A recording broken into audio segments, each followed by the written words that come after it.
كتاب الله وأحسن الهدي هدي محمد صلى الله عليه وسلم وشر الأمور محدثاتها وكل محدثة بدعة وكل بدعة ضلالة وكل ضلالة في النار.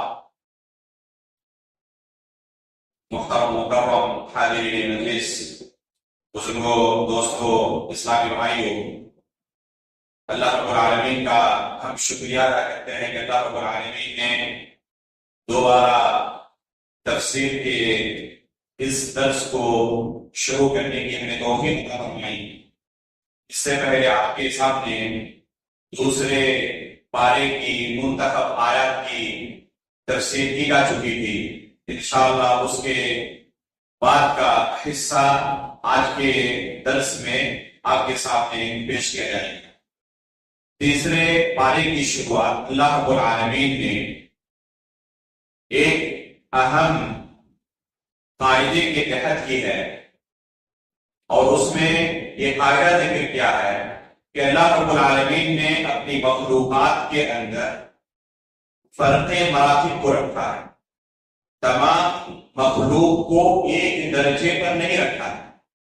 چنانچہ آپ دیکھیں گے کہ اللہ رب العالمین نے فرشتوں کے اندر سب سے اونچا مقام جبریل امین علیہ السلام کو عطا کیا، اور دوسرے مخلوقات میں انسان کو اللہ رب العالمین نے سب سے اونچا مقام عطا کیا، اور انسانوں میں سے انبیاء اکرام کو اللہ رب العالمین نے سب سے اعلیٰ مرتبہ بنایا۔ ان انبیاء اکرام کو بھی اللہ رب العالمین نے ایک درجے پر نہیں رکھا۔ چنانچہ اللہ رب العالمین کا ارشاد ہے تلک الرسل فضلنا بعضهم علی بعض، کہ ان رسولوں میں بھی ہم نے بعض کو بعض پر فضیلت دی ہے۔ تو تمام رسول ایک درجے پر نہیں ہیں۔ منہم من کلم اللہ، ان میں سے بعض رسول ایسے ہیں جن کے ساتھ اللہ رب العالمین نے کلام کیا۔ اللہ رب العالمین نے اپنے رسولوں میں سے بعض رسولوں کے ساتھ ڈائریکٹ کلام کیا ہے، جیسے موسیٰ علیہ السلام کے ساتھ وَكَلَّمَ اللَّهُ مُوسَىٰ تَكْلِيمًا۔ اللہ رب العالمین نے قرآن کریم کے اندر بیان کیا کہ موسیٰ علیہ السلام کے ساتھ اللہ رب العالمین نے کلام کیا۔ اسی طریقے سے رسول اللہ صلی اللہ علیہ وسلم کے ساتھ بھی اللہ رب العالمین نے معراج کی رات کلام کیا ہے، جیسے کہ صحیح حدیث کے اندر وارد ہے کہ اللہ کے رسول صلی اللہ علیہ وسلم کے ساتھ اللہ رب العالمین نے کلام کیا اور 5 وقت کی نمازیں فرض دی۔ تو اللہ کے رسول بھی اللہ رب العالمین کے ساتھ کلام کرنے کے شرف سے مشرف ہیں۔ اللہ رب العالمین نے یہ مقام و مرتبہ عطا، اور اللہ رب العالمین نے ان رسولوں میں سے بعض کا درجہ اور مقام و مرتبہ بہت بلند کیا۔ ان تمام رسولوں میں اگر کہا جائے اس سے اونچے مرتبے میں کون فائز ہے، تو علی الاطلاق مجموعی اعتبار سے محمد رسول اللہ صلی اللہ علیہ وسلم سب سے اونچے مقام پر فائز ہے، جیسے کہ اللہ کے رسول کا ارشاد ہے انا سید ولد آدم ولا فخر، کہ میں بنی آدم کا سردار ہوں۔ تو بنی آدم کے اندر تمام رسول ہیں، اور پھر اللہ کے رسول نے فرمایا کہ یہ کوئی فخر کی بنا پر میں نہیں کہا، بلکہ بطور خبر یہ ذکر کر رہا ہوں کہ میں بنی آدم کا سردار ہوں۔ اس کے بعد اللہ رب العالمین نے انفاق فی سبیل اللہ کے اصول و آداب کو بیان کیا۔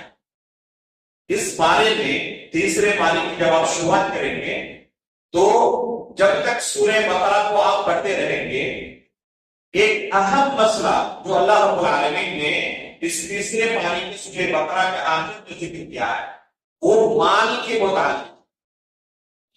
متعلق بے شمار اصول و ضوابط کو اللہ رب العالمین نے اس تیسرے پارے کے شروع میں اور سورہ بقرہ کے آخر میں ذکر کیا۔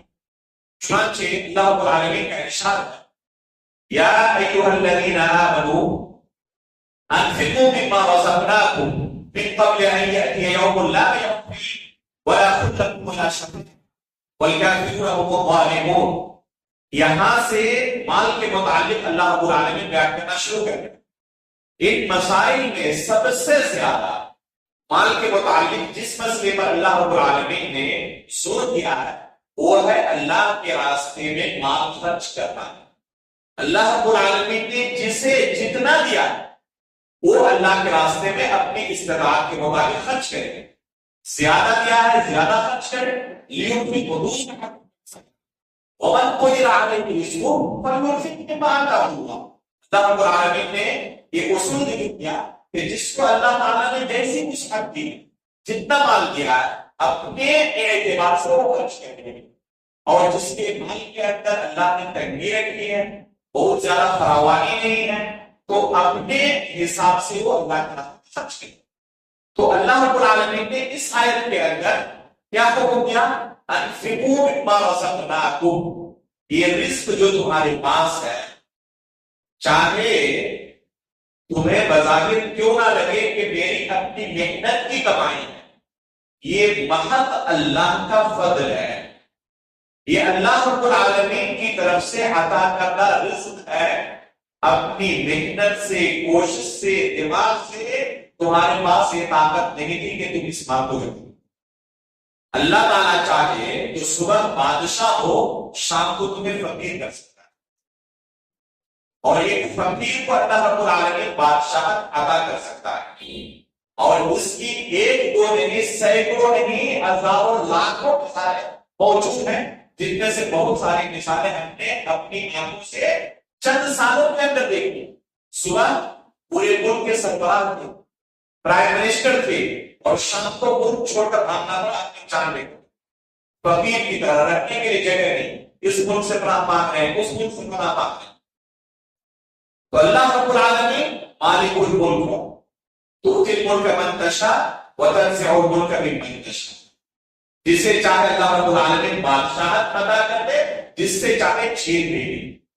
تو کسی کو غرور نہیں ہونا چاہیے کہ میری محنت کی کمائی، اللہ رب العالمین کا محض فضل و کرم ہے کہ اللہ نے آپ کو اس مال سے نوازا۔ اس لیے اللہ رب العالمین نے کیا کہا؟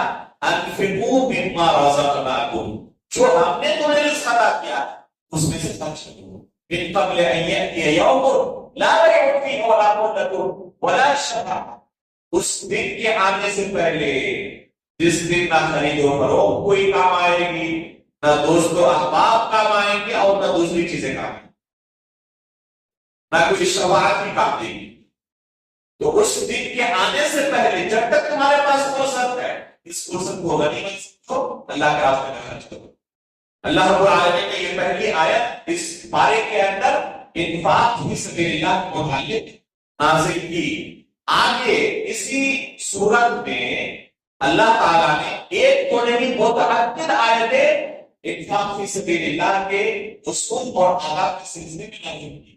مثلا اللہ رب العالمین نے ارشاد فرمایا مثل الذین ينفقون اموالهم فی سبیل اللہ کمثل حبۃ انبتت سبع سنابل فی کل سنبلۃ مئۃ حبۃ واللہ یضاعف لمن یشاء واللہ واسع علیم۔ اللہ رب العالمین نے اس آیت کے اندر اللہ کے راستے میں خرچ کرنے والوں کی مثال بیان کی کہ جو اللہ کے راستے میں خرچ کرتے ہیں ان کی مثال کیسی ہے جانتے ہو؟ جیسے ایک دانہ ہے، اس دانے سے زمین پر ڈالنے کی وجہ سے 7 بالیاں نکلتی، دانہ ایک ڈالا گیا زمین پر، اور اس ایک دانے سے اللہ تعالیٰ کتنی بالیوں کو نکالتا ہے؟ 7 بالیوں کو نکالتا ہے، اور ہر بالی کے اندر 100 دانے، تو گویا کہ ایک دانے سے کتنے دانے نکلے؟ 700 دانے نکل گئے۔ اللہ کے راستے میں خرچ کرنے کی مثال اسی طرح ہے۔ آپ نے اللہ کے راستے میں 1 روپیہ خرچ کیا، وہ 1 روپیہ بڑھ کر اللہ رب العالمین کے پاس آپ کو کتنا ملے گا؟ 700 تک ملے گا۔ اس کے بعد اللہ تعالیٰ نے آگے کیا کہا؟ الذین ينفقون اموالهم فی سبیل اللہ ثم لا يتبعون ما انفقوا منا ولا اذى لهم اجرهم عند ربهم ولا خوف عليهم ولا هم يحزنون۔ اللہ کے راستے میں اگر کو اللہ نے توفیق دی ہے خرچ کرنے کی، تو خرچ کرنے کے بعد احسان نہ کرتا ہے۔ میری اس مسجد میں کتنی اتنا چلتا ہے، میں نے اتنا دیا ہے، فلاں کو اتنا دیا ہے، فلاں کو اتنا دیا ہے، اس طریقے سے احسان نہ چلتا ہے۔ جو اللہ نے دیا ہے اسے خرچ کرتے رہے، اور خرچ کرنے کے بعد نہ احسان جلتا ہے اور نہ جس کو دیا ہے کسی بھی طرح کے تکلیف کے اندر انہیں مبتلا ہے، کبھی بھی ان کی عزت نفس کو مجروح نہ کریں۔ اس سے جو آپ نے خرچ کیا ہے وہ کیا ہوگا؟ رایا چلا جائے گا، کچھ بھی آپ کو اللہ کے پاس اجر نہیں ملے گا۔ اگر کوئی اس طرح لاکھوں خرچ کرے اور خرچ کرنے کے بعد احسان کرتا ہے، جس کو دیا ہے اس کی دل آزاری کرے، تو اللہ تعالیٰ نے فرمایا اس سے کہیں بہتر تھا کچھ نہ دیتے، دو بول میٹھے بول بول دیتے۔ قول معروف ومغفرۃ خیر من صدقۃ یتبعها اذى، بہترین بول بول دینا، دو لفظ میٹھے بول دینا یہ کہیں بہتر ہے اس صدقے سے جس صدقے کے بعد دینے والے کو تکلیف دی جائے۔ اس سے کہیں بہتر ہی ہے کہ تم کچھ نہ دو، دو لفظ میٹھے بول دو، وہ اس کے لیے زیادہ بہتر ہے۔ اس لیے اللہ رب العالمین کے راستے میں اگر کوئی خرچ کرنا تو حد تک امکان کوشش کرے کہ اللہ کے پاس اس کا اجر ملے۔ کیسے ملے گا؟ دینے کے بعد احسان نہ کرتا ہے، جس کو دیا ہے کسی بھی طریقے سے اس کی دل آزاری نہ ہو، عزت نفس کو مجروح نہ ہو۔ اس کے بعد اللہ تعالیٰ نے آگے کہا یا ایھا الذین آمنوا لا تبطلوا صدقاتکم بالمن والأذى، احسان جتا کر، تکلیف پہنچا کر اپنے صدقے کو باطل نہ کرو۔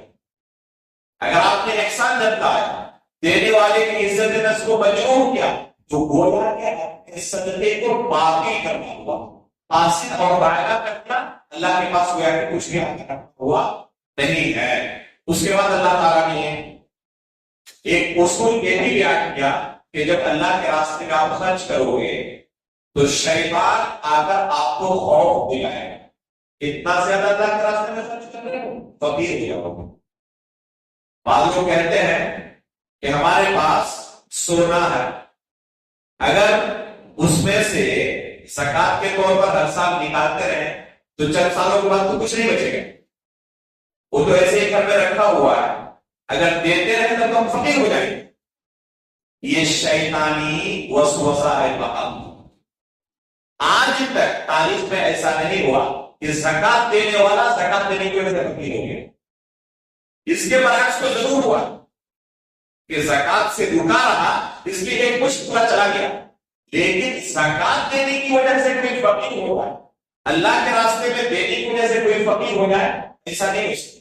اللہ رب العالمین نے خود وعدہ کیا فرمایا؟ الشیطان یعدکم الفقر ویأمرکم بالفحشاء واللہ یعدکم مغفرۃ منہ وفضلا واللہ واسع حکیم۔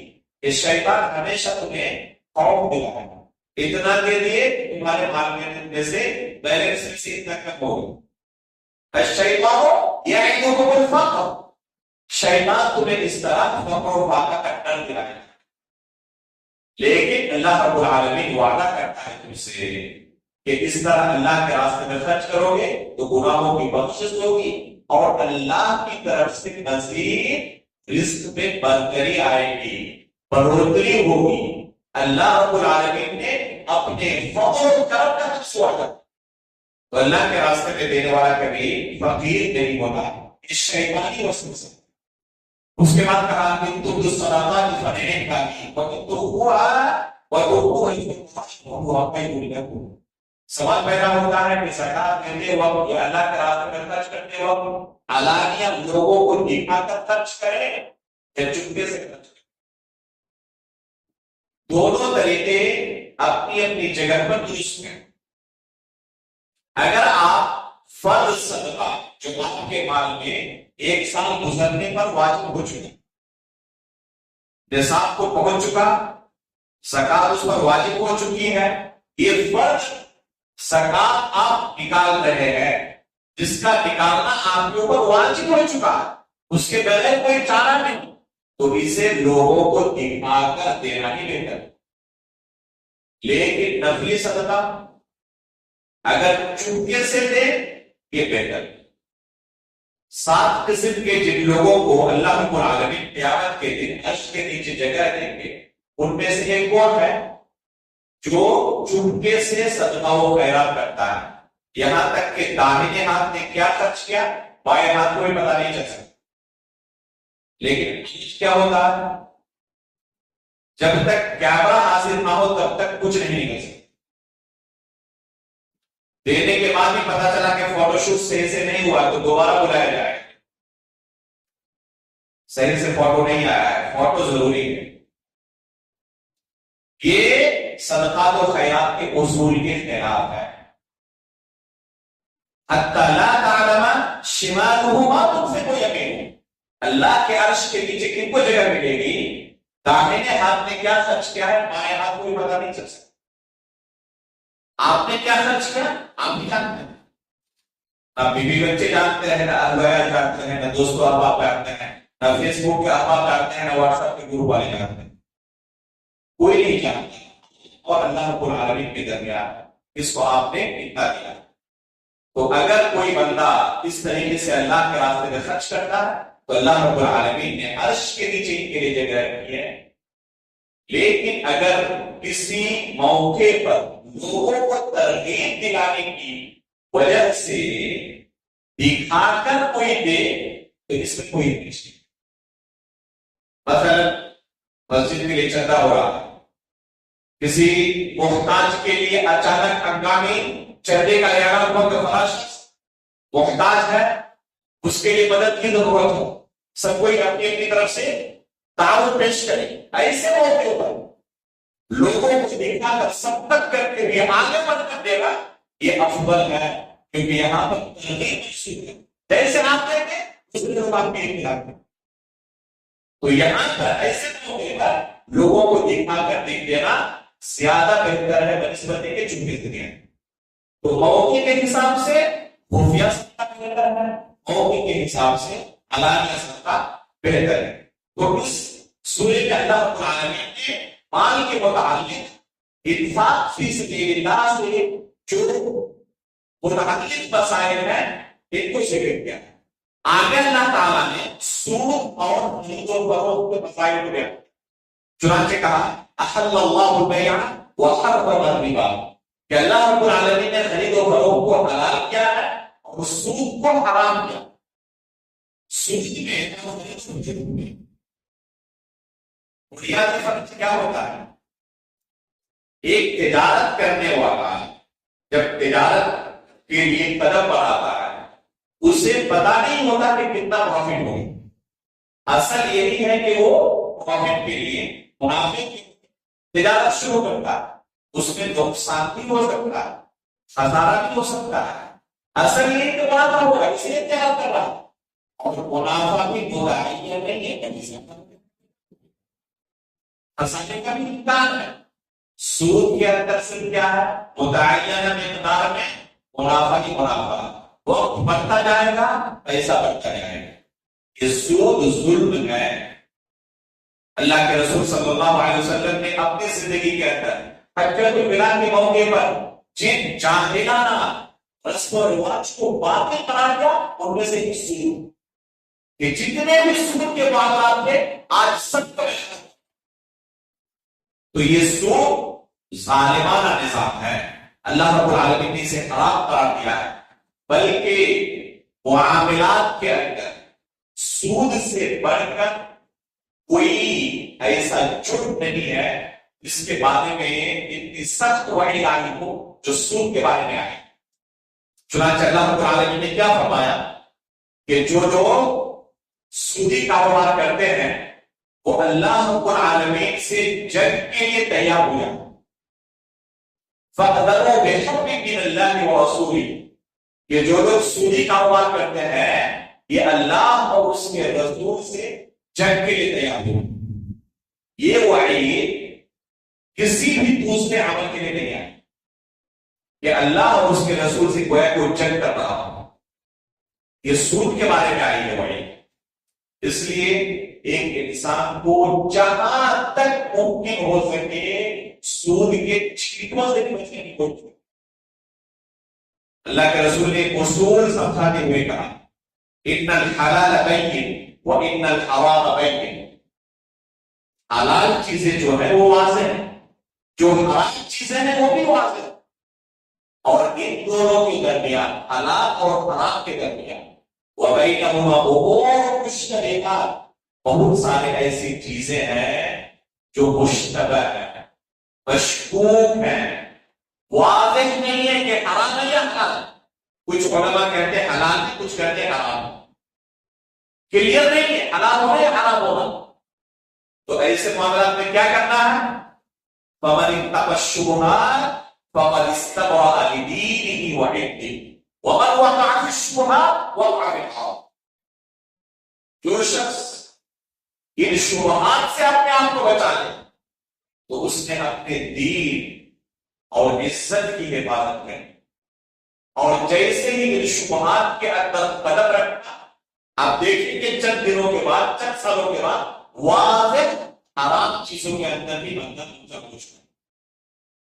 اور یہ عینی مشاہدہ ہے، جو لوگ شبہات سے بچتے ہیں وہ حرام سے تو بچتے ہی ہوں گے، جن کے بارے میں کنفرم نہیں ہے کہ یہ حلال یا حرام ہے، اگر شبہے سے بچ گیا تو وہ حرام سے بدرجے اور بچنے والا ہوگا، اور جو شبہے کے اندر داخل ہو گیا وہ نتیجتاً کچھ دنوں کے بعد دیکھیں کہ حرام کے اندر مبتلا ہو چکا۔ ایک چیز اور بتا دوں آپ کو، اللہ رب العالمین نے آپ کے رزق جو لکھ دیا ہے، کتنا آپ کو ملنا ہے، وہ اللہ رب العالمین نے آپ کے رزق کے اندر لکھا ہوا، چاہے اسے آپ حلال طریقے سے کمائیں یا حرام طریقے سے۔ اگر آپ حرام سے بچیں گے، ہو سکتا ہے کہ بعض اوقات، بسا اوقات آپ کو بہت سارے مشکلات کا سامنا ہو، گھر کے اندر فقر و فاقہ ہو، امتحان سے بھی گزرنا پڑے، لیکن اللہ رب العالمین ایسے بندوں کو بے سہارا نہیں چھوڑ، دوسرے راستے سے اس سے کہیں زیادہ تک انسان سوچ بھی نہیں سکتا۔ موقع کی مناسبت سے اپنا ایک واقعہ بیان کر دوں، اللہ رب العالمین ہمارے دلوں میں اندر اخلاص پیدا کرے۔ جب مدینہ طیبہ پڑھنے کے لیے گیا، دوسرا سال تھا میرا، مسجد نبوی کے اندر بیٹھا ہوا ہوں، ایک بندہ یورپ سے آیا۔ اس علاقے کا رواج ہے کہ جو حج کرنے کے لیے جاتا ہے تو پورے علاقے کے زکات کو جمع کر کے وہ ان کو دے دیتے کہ وہاں جا کر مکہ اور مدینہ میں جو محتاج ہو، جو ضرورت مند ہو، ان کو آپ وہاں پر یہ زکات دے دیں۔ ان کے ملک میں مسلمانوں کی تعداد انتہائی کم، اور جو ہے ان کو زکات کی ضرورت نہیں، کروڑ بندی ہوتے ہیں سر۔ تو یہ ان کا طریقہ ہے کہ پورے علاقے کے زکات کو جمع کر کے جو حج کے لیے جاتا ہے اسے دے دیتے ہیں۔ پڑھ رہا ہوں مسجد نبوی کے اندر، ایک جگہ پر یہ بندہ آیا اور کہا کہ آپ کو بہت دیر سے میں دیکھ رہا ہوں، کہاں پڑھتے ہیں، بہت سارے سوالات کیا۔ اس کے بعد انہوں نے اپنے پورے علاقے کے زکات کو میرے ہاتھ میں دیا کہ یہ ہمارے علاقے کی زکات ہے، اسے آپ نے، آپ کے لیے یہ پیسہ ہے۔ میں نے کہا کہ میرے لیے حلال نہیں، میں اپنے لیے اسے حلال نہیں سمجھتا۔ تو انہوں نے کہا کہ یہاں جو مشائخ پڑھاتے ہیں مسجد نبوی کے اندر، بڑے بڑے علماء درس دیتے ہیں، ان سے پوچھ کر ابھی میں آیا ہوں، انہوں نے کہا کہ طلبہ جامعہ اسلامیہ کے لیے زکات حلال ہے، ان کو آپ دے سکتے ہیں۔ تو علماء کا فتویٰ ہے آپ کے لیے حلال ہے، جائز ہے، آپ پڑھ رہے ہیں آپ کے لیے۔ میں نے کہا کہ میں اپنے لیے جائز نہیں سمجھتا، کہ اس مسئلہ مختلف بھی ہے، علماء کا فتویٰ ہے، لیکن مجھے یہ مشکوک مان لگتا ہے، میں نہیں چھوڑتا۔ اس بھائی کا ہاتھ پکڑا اور ایک جگہ پر جہاں پر زکات کے پیسے لیے جاتے تھے اور فقیر طلبہ پر خرچ کیا جاتا ہے، وہاں جا کر اس کو پہنچا دیا کہ یہاں پر آپ دے دیں، صحیح جگہ پر انشاءاللہ یہ مال آپ کو پہنچ جائے، خرچ ہو جائے۔ یہ پیسہ لاکھوں سے زیادہ، جسے اپنے لیے لینا مناسب نہیں سمجھا۔ چند مہینوں کے بعد اللہ رب العالمین نے عزت کے ساتھ مجھے وہ مال یا اس سے کہیں زیادہ مال دے دیا۔ پورے سعودی عرب کے اندر جتنی یونیورسٹیاں ہیں وہاں کے طلبا کے درمیان ایک مقالہ نویسی کا کمپٹیشن ہوا، مسابقہ ہوا، اس میں نے اپنا ایک مقالہ پیش کیا اور اللہ رب العالمین کے فضل و کرم سے پورے سعودی عرب کی تمام یونیورسٹیوں میں پہلی پوزیشن اللہ رب العالمین نے مجھے عطا کی، جس میں 50,000 ریال کا انعام ملا وزیر تعلیم کے ہیں۔ تو اللہ رب العالمین نے اس سے کہیں زیادہ، مجھے لگا کہ اللہ تعالیٰ نے وہی مال دوسرے راستے سے حلال طریقے سے عزت کے ساتھ، پیسہ مستحق نہیں تھا اسے۔ تو بس اس واقعے کو بیان کرنے کا مقصد یہ ہے کہ حرام سے تو بچے گی، مشتبہ چیزوں سے نہیں بچے۔ آپ یقین جانیں اللہ کے لیے آپ چھوڑیں گے، پتا بے اور بدکار نہیں چھوڑیں گے، دوسرے راستے سے عزت کے ساتھ اللہ رب العالمین آپ کو پہنچا دے گا۔ ہمارے بابا سنتا کہا کرتے ہیں کہ آپ لینا نہیں چاہیں گے تو کوئی آپ کے گھر نہیں، لیکن اگر آپ حقیقت میں بچیں گے حرام چیزوں سے تو اللہ رب العالمین نے ان اصول ضوابط کو مال کے متعلق بیان کیا۔ سب سے آخر میں جو اصول ضوابط اللہ تعالیٰ نے بیان کیا اس آیت میں، جو کہ قرآن کی سب سے لمبی آیت ہے، یا ایھا الذین آمنوا اذا تداینتم بدین الی اجل مسمى فاکتبوہ، کہ اے ایمان والو کسی سے تم لین دین کرو تو لکھ لیا، خصوصاً اگر ادھار لین دین ہو تو لکھ لیا کرو، گواہ بنا لو کہ فلاں شخص نے فلاں اتنا مال لیا۔ یہ اللہ رب العالمین کا نازل کردہ اصول ہے، جو لوگ اس کو فالو کرتے ہیں شانتی سے زندگی گزارتے ہیں، کبھی ان کے درمیان اختلافات نہیں ہوتے۔ لیکن جو لوگ اس اصول کو فالو نہیں کرتے، یہ واجب نہیں ہے، افضل ہے، مستحب ہے۔ اگر کوئی کسی کو ادھار پیسہ دے اور لکھا پڑھی نہ کرے تو گنہگار نہیں ہوگا، لیکن یہ افضل ہے کہ گواہ بنا کے لکھا پڑھی۔ مستقبل میں ہو سکتا ہے کہ آپ کی وفات ہو جائے، اس کی وفات ہو جائے، بعد میں آپ کے والدین کو بتایا جائے کہ آپ ادھار دیا تھا اور وہ انکار کر دیں، کوئی لکھا پڑھی نہیں تھی، کوئی گواہ نہیں تھا، کیسے ثابت ہوگا؟ اس لیے بہتر ہے کہ کسی کو کچھ دے یا کسی سے کچھ لے، لکھا پڑھی کر لے۔ یہ اللہ رب العالمین نے اصول بیان کیا کہ واجب تو نہیں ہے کہ اگر کوئی نہ کرے تو گنہگار تو نہیں ہوگا، لیکن افضل ہے۔ تو یہ مال کے تعلق سے اللہ رب العالمین نے اصول ضوابط اس سورے کے آخر میں کیا۔ اس سورے کے آخر میں دو اہم آیتیں ہیں اللہ رب العالمین کے متعلق۔ پہلی آیت ہے جسے آیت الکرسی کہتے ہیں، یہ قرآن کی سب سے عظیم آیت۔ کس کے اعتبار سے؟ حجم کے اعتبار سے، لمبائی چوڑائی کے اعتبار سے نہیں۔ سورہ فاتحہ کے بارے میں ہم نے کیا کہا تھا کہ یہ قرآن کی سب سے عظیم سورت ہے، اور آیت کے بارے میں اگر کہا جائے تو قرآن کی سب سے عظیم آیت آیت الکرسی ہے۔ اسے خود رسول اللہ صلی اللہ علیہ وسلم سب سے عظیم آیت ہے۔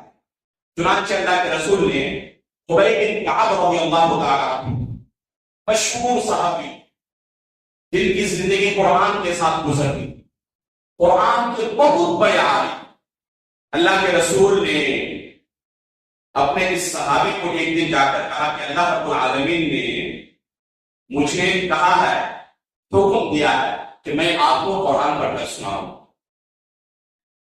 غور کریں اس مقام و مرتبے پر، دنیا کے اندر رہنے والا ایک شخص ساتویں آسمان سے اللہ رب العالمین ان کا نام لے کر کہتا ہے کہ فلاں کو جا کے اللہ کے رسول آپ قرآن سنیں۔ عبید بن کعب رضی اللہ تعالیٰ عنہ کہتے ہیں کہ اللہ تعالیٰ نے میرا نام لیا، یہ ایسے ہی حالت اطلاق کہا ہے کہ کسی کو بھی آپ جا کر سنائیں، تو اللہ کے رسول کہتے ہیں کہ آپ کا نام کیا ہے؟ ساروں کہا رونے نہیں۔ یہ مقام کیسے ان کو ملا؟ قرآن کے ساتھ ان کی زندگی گزری، قرآن کے ساتھ جن کا بھی تعلق ہو، اللہ رب العالمین انہیں عجیب و غریب مقام و مرتبہ تھا۔ اب غور کریں کہ جو فرشتہ قرآن لے کر نازل ہوتا تھا تمام فرشتوں سب سے اونچا مقام اللہ نے دیا. جس مہینے میں قرآن نازل ہوا تمام مہینوں کے اندر سب سے افضل، بلکہ جس رات قرآن نازل ہوا تمام راتوں میں سب سے افضل. لیکن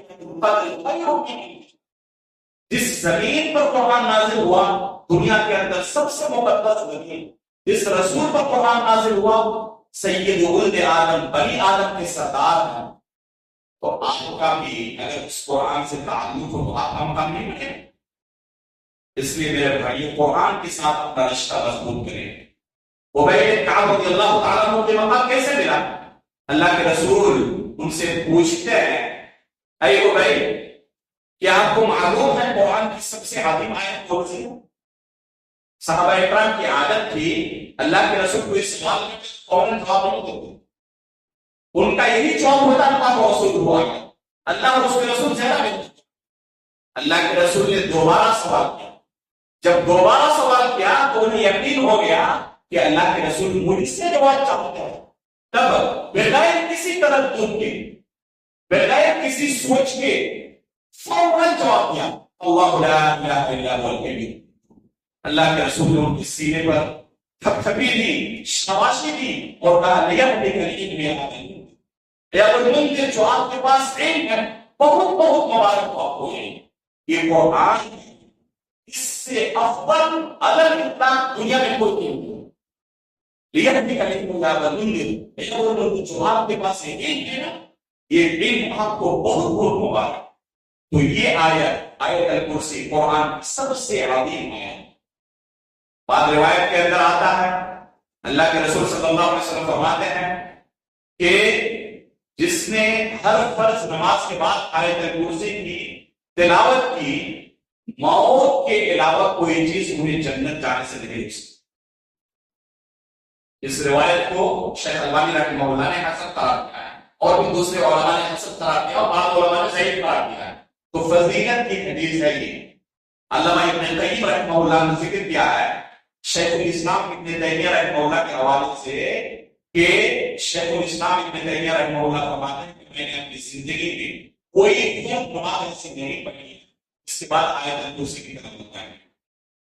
اسی طرح رات کو سوتے وقت ضرور آیت الکرسی کی تلاوت کریں اس کے بعد سوئیں. بغیر آیت الکرسی کی تلاوت کے اور سورہ بقرہ کی آخری 2 آیتوں کی تلاوت کے نہ سوئیں. جو شخص اس کا اہتمام کرتا ہے اللہ تعالیٰ کی طرف سے ایک فرشتہ مقرر کر دیا جاتا ہے جو فجر تک اس بندے کی شیطان سے حفاظت کرتے رہے گا. تو یہ عظیم فضیلت ہے اس آیت کی. اسی طرح سورہ بقرہ کے آخری 2 آیتوں کی آمن الرسول سے لے کر آخر تک. تو آخری 2 آیتیں اور آیت الکرسی پڑھ کر بھی سویا کرے اس سے پہلے نہ سو. چاہے جتنی بھی آپ کی مشغولیات میں ہو کتنی ہی زیادہ آپ کو نیند کیوں نہ آ رہی ہو پہلے ان 2 آیتوں کو پڑھیں آیت الکرسی کو پڑھیں اس کے بعد بستر پر بیٹھ اس کے بعد سنیں. اس آیت کو سب سے اہم آیت کو پڑھیں. اگر اس آیت کی تفسیر کی جائے تو ضرورت. استاد محترم شیخ عبدالرزاق البلخ حفظہ اللہ نے 30 دن میں اس آیت کی تفسیر کی تھی مسجد مدینے کے اندر. صرف اس آیت کی تفسیر 1 مہینے تک کی تھی. ہمارے پاس وقت نہیں کہ تفسیر کے ساتھ اس آیت کے بارے میں آپ کو بتایا جائے. ابھی چند مہینوں پہلے کولکاتہ میں ایک ورکشاپ ہوا تھا اصل سے لے کر پیشہ تک صرف اس آیت کی تفسیر کا میں نے اس کی تفسیر کی تھی. تو یوٹیوب کے اندر یہ ورکشاپ موجود ہوگا. آپ لکھیں آیت الکرسی اور میرا نام لکھیں انشاءاللہ وہ درس آپ کو مل جائے گا. اس سے آپ سن لیں اس آیت کی تفصیلی تفسیر.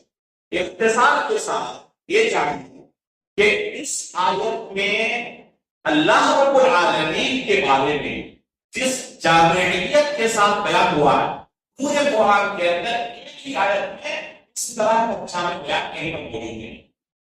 سورہ فاتحہ کے اندر اللہ رب العالمین کی طرف تعلق سے بیان ہوا ہے. سورۃ الحشر کے آخر میں اسی طرح سورۃ الحدید میں بیان ہوا ہے. ایک آیت نہیں کئی آیتوں میں یہ ایک ہی آیت ہے جس کے اندر اللہ رب العالمین کے 5 عظیم ناموں کا تذکرہ ہو. اللہ الحی، القیوم، العلی، العظیم، یہ 5 اللہ رب العالمین کے اسماء الحسنی ہیں جن کا بیان ہوا، اور 20 سے زائد صفات کا تذکرہ اس آیت میں اللہ رب العالمین نے کیا ہے۔ ایک ایک صفت انسان کی آنکھیں کھول دینے والا، اس لیے اس آیت کی تفسیر سنا کریں، اس آیت کو پڑھتے رہا کریں، اس پر تدبر کیا کریں، یہ قرآن کی سب سے عظیم آیت ہے۔ اس کے بعد جو سورت ہے وہ سورہ آل عمران کے نام سے معروف ہے۔ یہ سورہ بھی سورہ بقرہ کی لمبی سورت ہے، مدنی سورت ہے، اور اس سورے میں بھی اللہ رب العالمین نے بہت سارے احکام و مسائل کو بیان کیا۔ یہ سورہ بھی گزشتہ سورت کی طرح ہی الف لام میم سے شروع ہوتی ہے، یعنی حروف مقطعات سے، جن کے بارے میں سورہ بقرہ کے شروع میں ہم نے کہا تھا کہ راجح قول کے مطابق ان حروف کا صحیح معنی اللہ تعالیٰ کے علاوہ کوئی نہیں جانتا، اللہ تعالیٰ بہتر جانتا ہے کہ یہ حروف کے کیا معنی ہیں۔ اس کے بعد اللہ رب العالمین نے اپنے 2 عظیم ناموں کا تذکرہ کیا ہے۔ اللہ لا الہ الا هو الحی القیوم ہے، اللہ لا الہ الا هو الحی القیوم۔ اللہ رب العالمین نے اپنے 2 عظیم ناموں کا الحی، القیوم کا تذکرہ، اور یہ 2 نام ابھی آیت الکرسی کے اندر بھی گزرے۔ آیت الکرسی میں بھی اللہ لا الہ الا هو الحی القیوم سے اس کی شروعات ہوتی ہے، اور سورہ آل عمران کے شروع میں بھی اللہ رب العالمین نے اسی کو دہرایا ہے، الف لام میم، اللہ لا الہ الا هو الحی القیوم۔ الحی، القیوم، یہ 2 اللہ کے ایسے ہیں کہ جتنے بھی اسماء الحسنی ہیں، تمام اسماء الحسنی کے 4 جو بھی اللہ کے نام الحی، یہ نام اس بات پر دلالت کرتا ہے کہ اللہ رب العالمین ہمیشہ سے زندہ و جاوید ہے، اور کبھی اس کو موت نہیں آنے والی، وہ حیات کی صفت سے متصف ہے، زندگی کی صفت سے متصف ہے۔ کیسی حیات؟ ایسی حیات جس میں کسی بھی طرح کا کوئی نقص، کوئی خلل، کوئی کمی نہیں ہے۔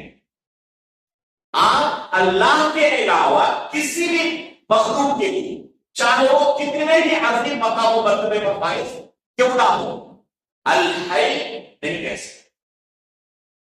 جن کے پاس بھی حیات ہے اللہ کے علاوہ، وہ یا تو ابھی زندہ ہے، ایسا زمانہ ان کے ساتھ گزر چکا جب زندہ نہیں تھے، جیسے ابھی ہم لوگ ہیں، ابھی ہم زندہ ہیں، ایک زمانہ گزر چکا تھا، ہماری پیدائش سے پہلے ہمارا کوئی وجود تھا؟ کوئی وجود نہیں تھا۔ تو ایسا نہیں ہو سکتا جو ہمیشہ سے ہو اور ہمیشہ رہے۔ یا تو بہت ساری چیزیں ایسی ہیں جن میں حیات میں زندگی نہیں، جیسے اس میں زندگی نہیں ہے، اس میں کوئی زندگی ہی نہیں۔ اگر زندگی ہے تو ابھی یا تو نہیں ہے، پہلے تھی، یا ابھی یا پہلے نہیں تھی، آگے نہیں رہے گی، جیسے جو لوگ قبروں کے اندر ہیں، یا ابھی نہیں ہے، مستقبل میں زندگی آنے والی ہے اور پھر زندگی ہے۔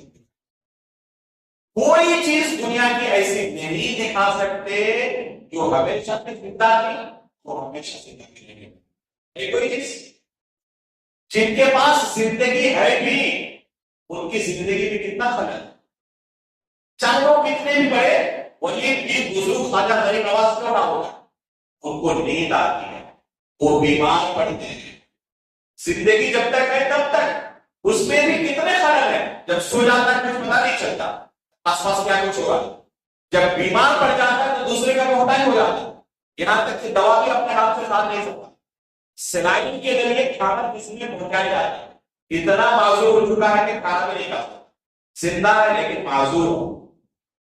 تو اللہ کے پاس جو حیات ہے اس میں کسی طرح کا کوئی خلل نہیں، کوئی کمی نہیں، کوئی نقص نہیں۔ اسی طرح القیوم اللہ تعالیٰ ہے، یعنی دوسروں کو سنبھالے ہوئے ہے، جو بھی مخلوق ہے ان کو اللہ رب العالمین نے سنبھالا ہوا۔ اگر اللہ تعالیٰ کی طرف سے حفاظت پلک چھپکنے کے برابر بھی اٹھ جائے نا تو یہ مخلوق تہس نہس ہو جائے. اللہ رب العالمین اگر حکم دے یہ آسمان صرف ہمارے اوپر گر جائے، آسمان کا ایک شکل ہمارے اوپر گر جائے تہس نہس ہو جائے ایک سیکنڈ کے اندر. ایک انسان چل رہا ہے راستے میں، اللہ کی طرف سے حفاظت ختم ہو گئی، جو زمین کی اچانک دھس گئی ختم ہو گئی.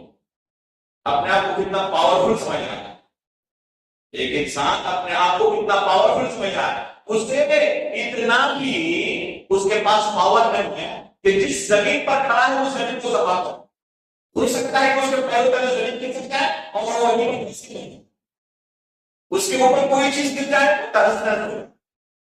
تو اللہ رب العالمین ہر چیز کو سنبھالیں گے. یہ آسمان بغیر سکون کے ہمارے اوپر ہے، اگر اللہ تعالیٰ اسے گرا دے تو کیا حالت ہوگی؟ اگر اس سے زمین میں زلزلہ آ جائے تو انسان کی کیا کیفیت ہو جاتی ہے؟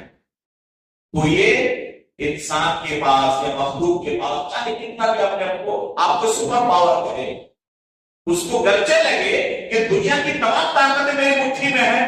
ابھی ہم نے گزشتہ مہینے نہیں دیکھا کے اندر پورا کا پورا شہر آگ سے تباہ اور برباد ہو گیا، پوری دنیا اپنی آنکھوں سے دیکھ کچھ نہیں. یہ ہے انسان کے پاس جو طاقت ہے اس کی عادت ہے. تو اللہ رب العالمین سب کو سنبھالے ہوئے ہیں. الحی اور القیوم یہ دو نام ایسے ہیں جو تمام اسماء الحسنی کے لیے کیا ہے؟ شامل ہیں. اس کے بعد اللہ رب العالمین نے اپنے وجود کی ایک عقلی دلیل کا تذکرہ ہے. هو الذي يصوركم في الارحام كيف يشاء لا اله الا هو العزيز الحكيم. هو الذي يصوركم في الارحام، وہ اللہ رب العالمین کی ذات ہے جو تمہیں رکھے معدن کے اندر جس طرح چاہے شکل و صورت عطا کرے. کبھی آپ نے غور کیا اپنی شکل و صورت پر؟ یہ بہترین شکل جو ہے یا کسی مخلوق کے بس کی بات ہے کہ کس طرح کی شکل و صورت عطا کرے. اگر دنیا کے سب سے بڑے جو آرٹسٹ ہیں جن کا فن اور مشغلہ کیا ہے؟ تصویریں کاغذ پر اتارنا، کیا نہیں تصویریں اتارتے ہیں. آپ یہاں بیٹھے ہوئے ہیں 2 منٹ کے اندر آپ کی بھی تصویر کاغذ پر اتار دے گا. کتنا بات! دنیا کے جتنے ماہرین ہیں آرٹسٹ سب کو جمع کریے اور ان سے کہیں کہ ایسی تصویریں ہمیں دیں جن کا دنیا میں وجود نہیں.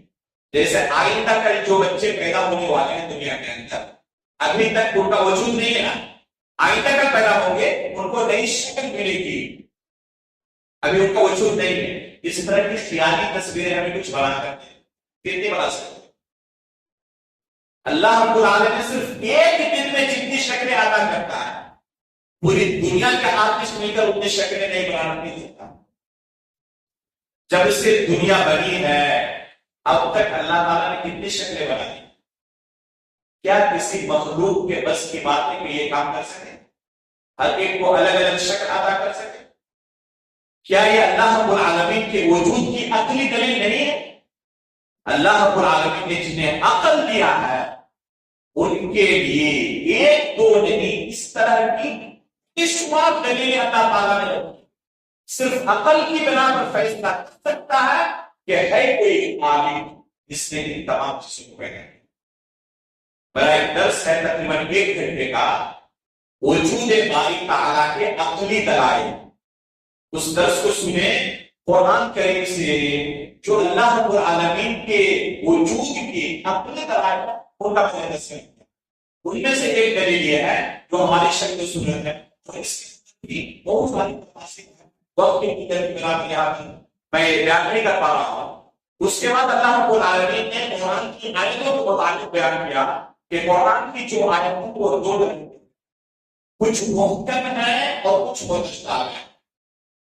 اکثر جو قرآن کی آیت ہے وہ محکم ہے یعنی جن کا معنی بالکل واضح ہے، ہدایت حاصل کرنے والوں کے لیے کوئی گنجلک نہیں ہے، بالکل واضح.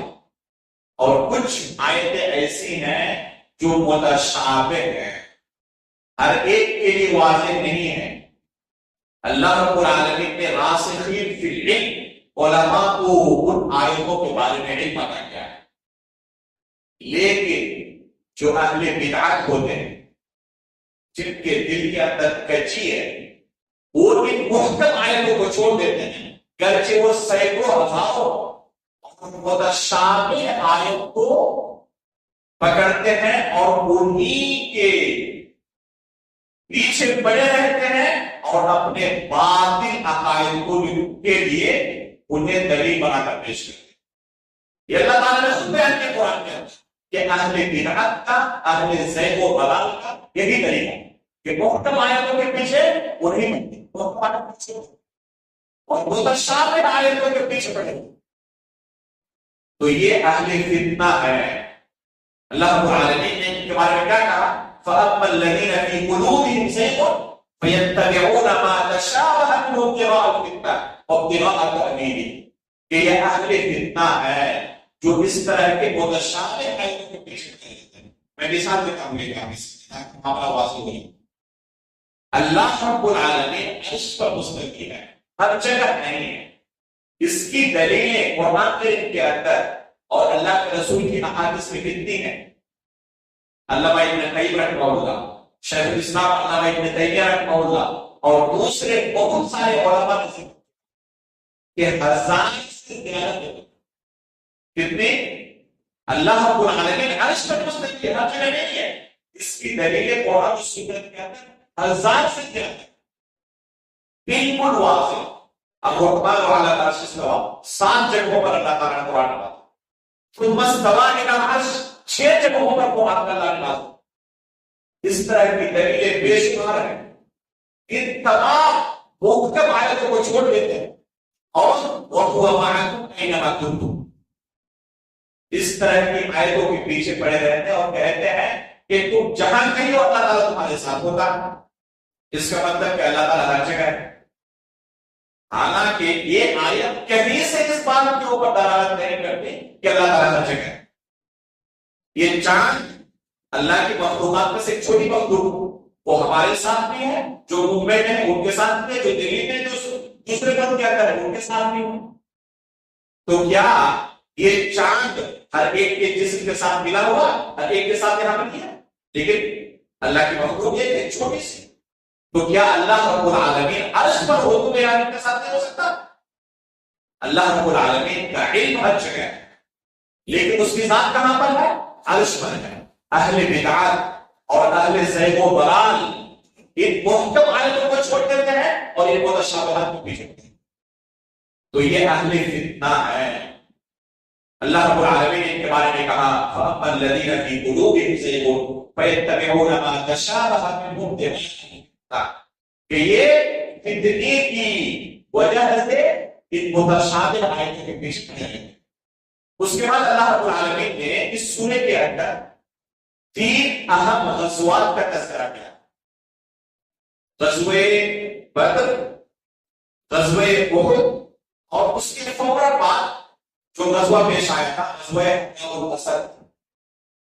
یہ تینوں غزوات کو اللہ رب العالمین نے اس سورے کے اندر تفصیل کے ساتھ بیان کیا، چنانچہ قَدْ كَانَ لَكُمْ آیَةٌ فِي فِئَتَيْنِ الْتَقَتَا فِئَةٌ تُقَاتِلُ فِي سَبِيلِ اللَّهِ وَأُخْرَىٰ كَافِرَةٌ يَرَوْنَهُم مِثْلَيْهِمْ رَأْيَ الْعَيْنِ۔ یہاں سے اللہ تعالیٰ نے غزوہ بدر کے تفاصیل کو بیان کیا، اور پھر آگے اللہ رب العالمین نے غزوہ احد کے بارے میں چند آیتیں نازل کی ہیں، اسی کے بعد اللہ رب العالمین نے غزوہ الاسد کے متعلق کچھ آیتیں نازل کی، چنانچہ غزوہ احد کے متعلق وَإِذْ غَزَوْتَ تُبَوِّئُ الْمُؤْمِنِينَ مَقَاعِدَ لِلْقِتَالِ وَاللَّهُ سَمِيعٌ عَلِيمٌ۔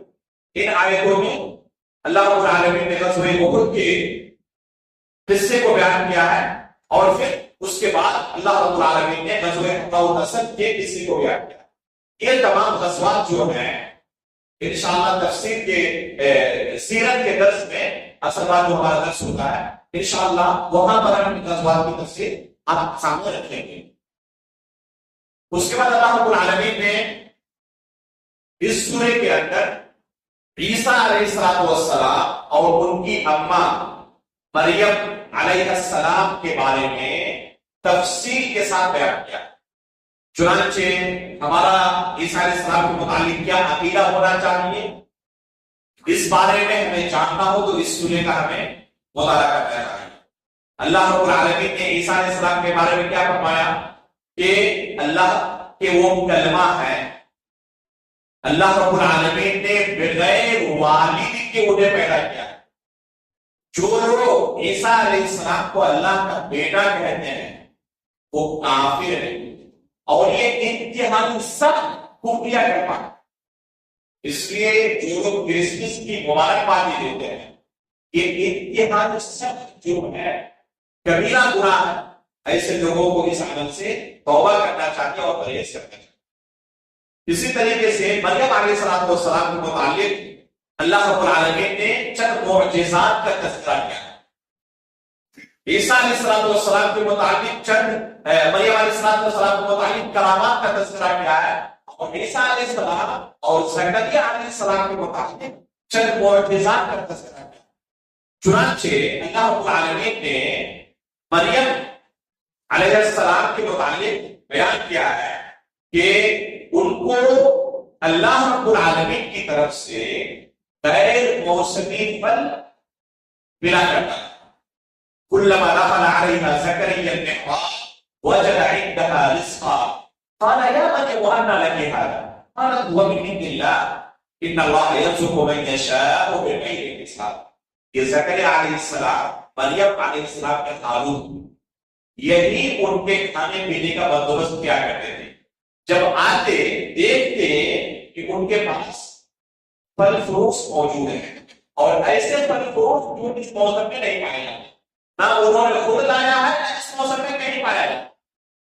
اب اچھی طرح کہتے ہیں کہ یہ موقع ہے تو کیا جواب دے گی؟ قالت هو من عند الله، کہ اللہ رب العالمین کی طرف سے ہمیں ملا ہے. یہ کرامات میں سے، اسے کرامت کہتے ہیں. اگر نبی سے صادر ہو تو یہ معجزہ، اور غیر نبی سے صادر ہو تو یہ کرامت ہے. خرق عادت چیز کے بارے میں اگر کوئی ایسی چیز صادر ہو کسی انسان سے تو ہم دیکھیں گے کہ وہ نبی ہے یا غیر نبی ہے. اگر نبی سے کوئی ایسی چیز صادر ہو وہ معجزہ، اور غیر نبی سے صادر ہو تو کرامت ہے. اہل سنت والجماعت کرامت کے بارے میں اور معجزہ کے بارے میں ایمان رکھتے ہیں، تسلیم کرتے ہیں، اصول اور ضوابط کے تحت اس کا انکار نہیں کرتے. لیکن اہل بدعت کرامات اور معجزات کا انکار کرتے ہیں.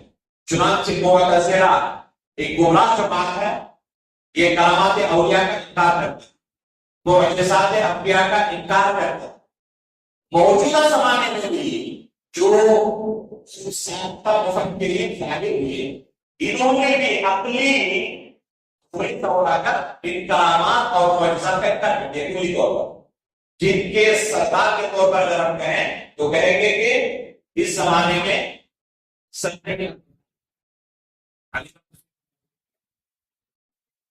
ان کی تحریروں کو پڑھیں آپ کو تعجب ہوگا.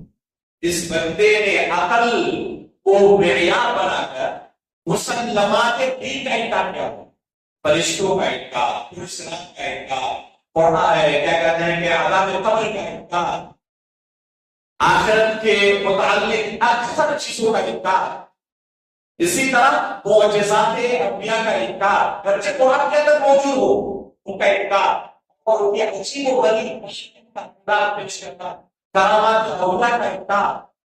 یہ تمام چیزیں ان کے یہاں واضح طور پر موجود ہیں. اہل سنت والجماعت جو معتزلہ اور یہ مفکرین کا طریقہ ہے، انہی کے برعکس ایک دوسرا گروہ پایا جاتا ہے. ہمارے ملک کے اندر ان کی تعداد کافی زیادہ ہے کہ کون لوگ ہوں؟ یہ صوفیاء کرام. اگر اور زیادہ واضح طور پر کہیں تو تبلیغی جماعت والے اور دیوبندی ادھر گئے.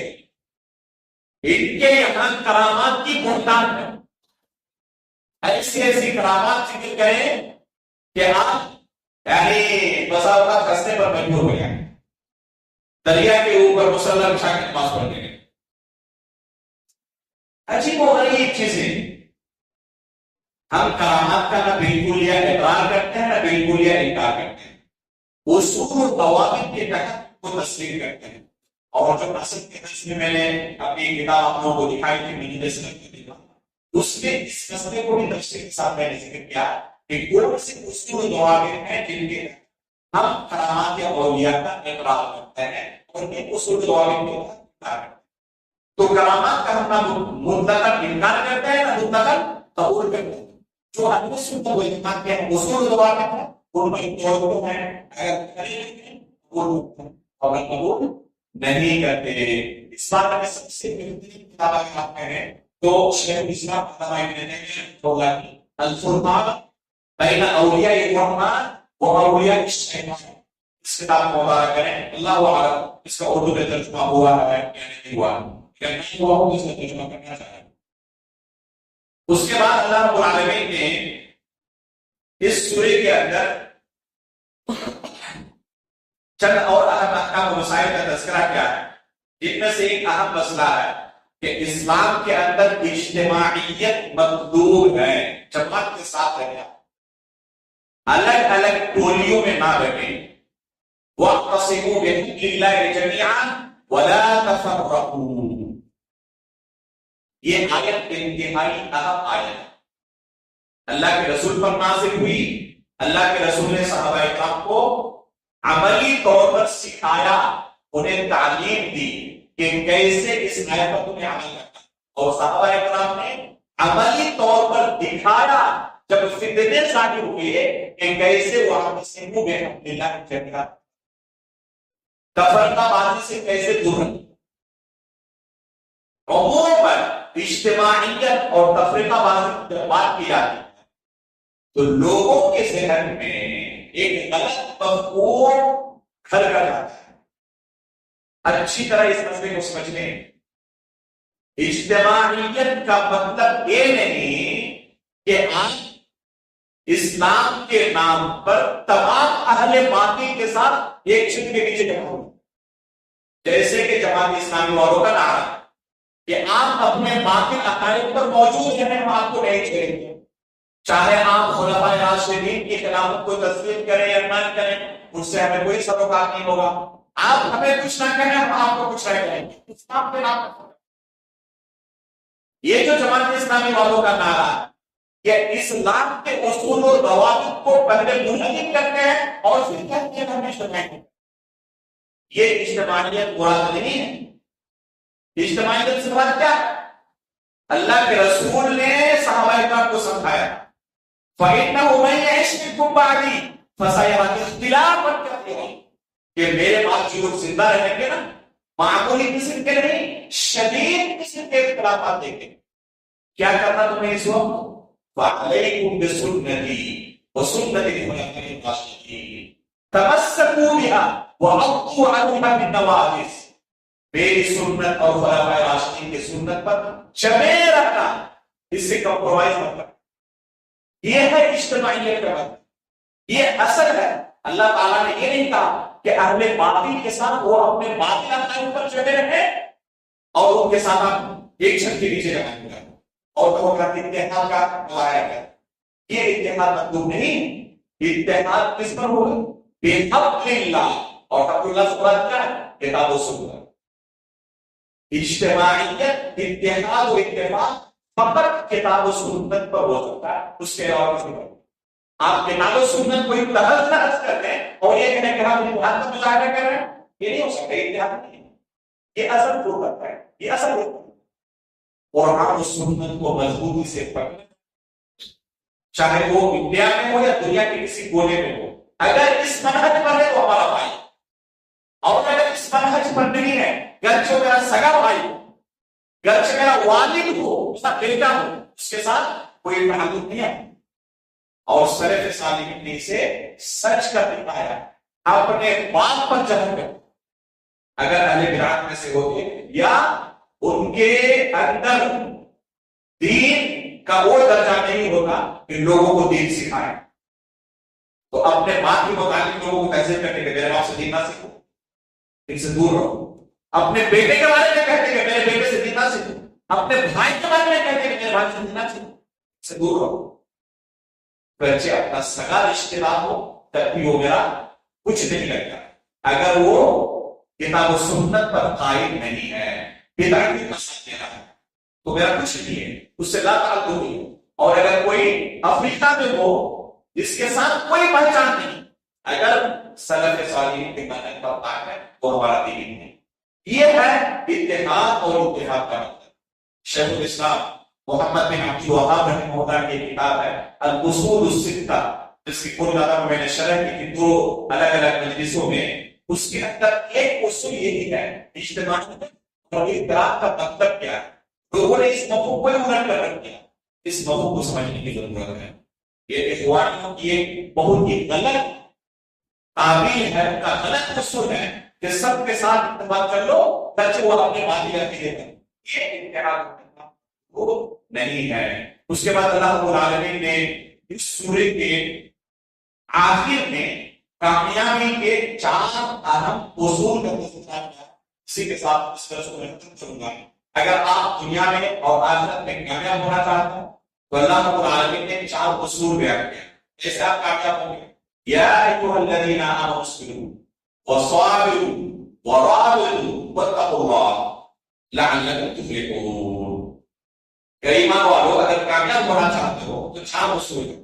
اصبروا پہلا، وصابروا دوسرا، ورابطوا تیسرا، واتقوا اللہ چوتھا.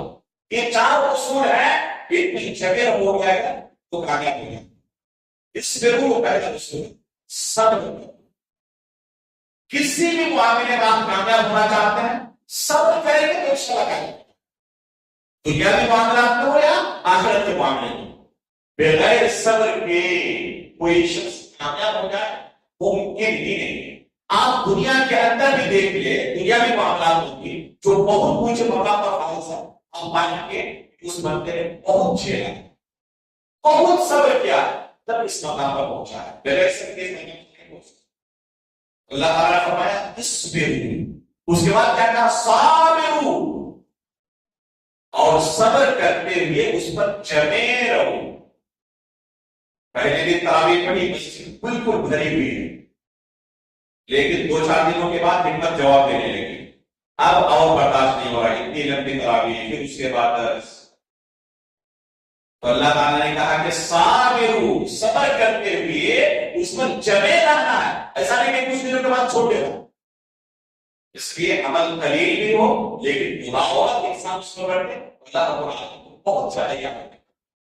اس کے بعد کیا ورابطوا، اور مراقبہ کرو. اس کی 2 تفسیر کی گئی ہے مراقبے میں.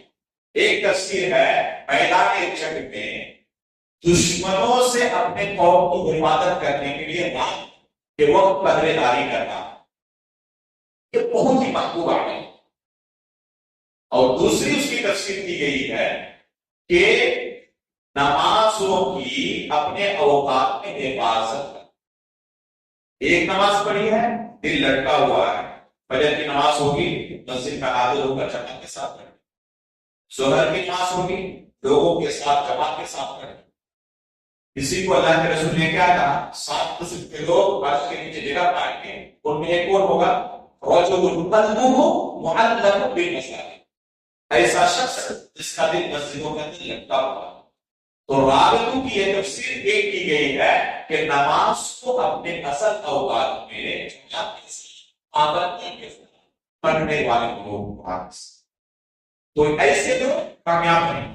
اور آخر میں کیا تھا واتقوا اللہ، اللہ رب العالمین کا تقوی. چاہے لوگ دیکھ رہے ہو نہ دیکھ رہے ہو، اکیلے ہو، دنیا کا کوئی شخص نہیں جانتا، تو اس سے آپ کو کوئی پرواہ نہیں ہونی چاہیے کہ لوگوں کو پتا چلا یا نہیں چلا. اگر اللہ کے لیے آپ نے کیا ہے تو اللہ تعالیٰ کو پتا ہے، اس کا اجر اللہ رب العالمین آپ کو ضرور دینے والا. تو یہ کامیابی کے 4 اصول ہیں. صبر کرنا، صبر کرتے ہوئے اس پر جمے رہنا، نمازوں کی اپنے اوقات میں پابندی کرنا اللہ کا تقوی اختیار ہے. اگر آپ نے ان چاروں اصولوں پر عمل کر لیا تو اللہ تعالیٰ نے وعدہ کیا لعلکم تفلحون. اللہ رب العالمین سے دعا کرتے ہیں کہ اللہ رب العالمین ان چاروں اصولوں پر ہمیں آخری دم تک عمل کرنے کی پابندی کرنے کی توفیق عطا فرمائے. آمین.